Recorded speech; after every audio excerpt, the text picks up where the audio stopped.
Toto je Kaja diafragma. Kaja diafragma se vždy používá společně s gelem Kaja.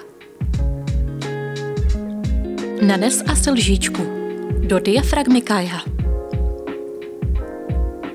Stiskni a slož diafragmu Kaja. Zaveď ji hluboko do pochvy.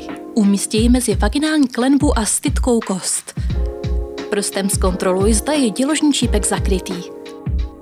Je zakrytý, můžeš mít bezpečný pohlavní styk. Diafragma a Kaja gel zabraňují pronikání spermií do děložního čípku. Po posledním pohlavním styku musí Kaja zůstat ve vagíně po dobu nejméně 6 hodin. Kaju vyjmeš jemným zatažením za prohlubeně na uchycení. Po použití ji očistí mýdlem a vodou. Osuši ji a pak ulož do pouzdra. Kaju můžeš používat opakovaně po dobu 2 let. Další informace pesar.cz